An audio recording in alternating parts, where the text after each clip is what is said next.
সবাই কি রমজানের প্রস্তুতি নিয়ে ফেলেছেন? আমিও কিছু প্রস্তুতি নিচ্ছি, তাই আপনাদের সাথে শেয়ার করতে চলে আসলাম। এখানে তৈরি করেছি কিছু ডোনাট শেপের চিকেন কাটলেট। এখানে চিকেন সাথে কিছু শীতের সবজি আর সাথে বাইন্ডার হিসেবে আলু ব্রেড দিয়ে করেছি। আপনারা যদি চান আমি এটা রেসিপি শেয়ার করবো ইনশাল্লাহ। তো এই শেপ দেওয়ার পরে এখানে আমি একটু ময়দা গুলে নিচ্ছি। এই ময়দাতে মিশিয়ে নিব একটা ডিম দিয়ে খুব ভালোভাবে ফেটে নিয়ে এটার সাথে আমি ওই ডোনাট শেপের যে কাটলেটগুলো বানিয়েছি সেটাকে গড়িয়ে নিব। তারপর সেটাকে আমি ব্রেড ক্রামে গড়াবো, আর এতে কোটিংটা খুব ভালো হবে। অনেক সময় আমরা এটাকে ময়দা দিয়ে গড়িয়ে নিই, তারপরে আবার ডিমে গড়াই, তারপরে আবার ব্রেড ক্রামে দিই। সেভাবে না করে আমি একটু অন্যভাবে করলাম। ময়দাটাকে আগে ডিম দিয়ে ভালো করে গুলে নিলাম, এবার এটাকে ময়দা ডিমের গোলায় গুলে ব্রেড ক্রামের উপর একে একে রাখবো।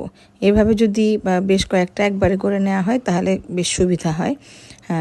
আরেকটা করে নিচ্ছি। এভাবে করে গুলে নিয়ে তারপরে ব্রেড ক্রামের উপর রাখবো, কারণ বারবার হাত ভিজে যায়, এই ভেজা হাতে করতেও অসুবিধা হয়। তো আমি এখানে হাতে শুকনো হাতে এই হাতে করে নিচ্ছি। হাত পরিষ্কার করে নিলেই হয়। শুকনো হাতে একটু ব্রেড ক্রাম একটু দিয়ে নিলাম উপরে, এরপর আবার দুটো এই পাশে করে রাখবো। এতে করে হবে কি, ওই ভেজা অবস্থায় ব্রেড ক্রামটা খুব তাড়াতাড়ি বসে যাবে।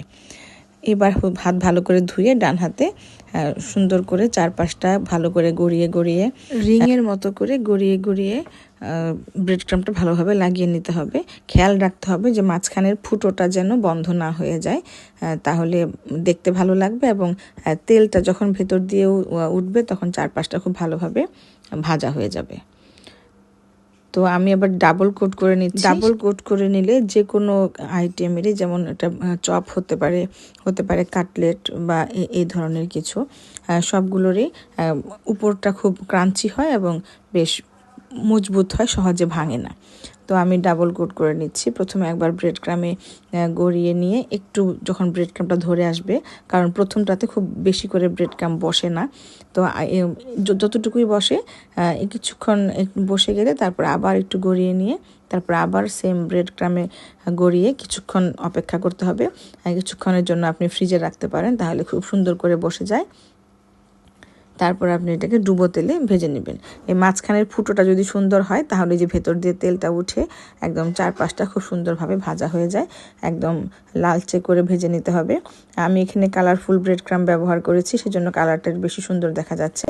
এছাড়াও আপনি টোস্টের গুঁড়ো দিয়েও করতে পারেন, সেক্ষেত্রে একটু হালকা রং হবে কিন্তু টেস্ট একই রকম হবে। কারণ যখন আগে এই ব্রেড ক্রামগুলো পাওয়া যেত না তখন আমরা টোস্টের গুঁড়ো বা মুড়ির গুঁড়ো দিয়ে করতাম, টেস্ট একই রকম হয়, একটু কালারের হেরফের এই যা। এটা আমি ডিপ ফ্রাই করে নিয়েছি সঙ্গে সঙ্গে খাওয়ার জন্য। চাইলে এই অবস্থায় আপনি ফ্রিজিং করতে পারেন, অথবা ডাবল কোট করা অবস্থায়, অথবা হালকা শ্যালো ফ্রাই করেও আপনি জিপলক ব্যাগে অথবা বক্সে করে ডিপ ফ্রিজে সংরক্ষণ করতে পারেন। রমজানের জন্য ইফতারের আগে ঝটপট বের করে আপনি ডিপ ফ্রাই করে পরিবেশন করতে পারবেন। আমরা যারা ওয়ার্কিং লেডি আছি তাদের জন্য এইভাবে কাজ করে রাখাটা অনেক সহজ হয় এবং ইফতারের সময় খাবারের তাড়াহুড়ো থাকে না, আর অনেক ভ্যারাইটিস আইটেম একসাথে পরিবেশন করা যায়।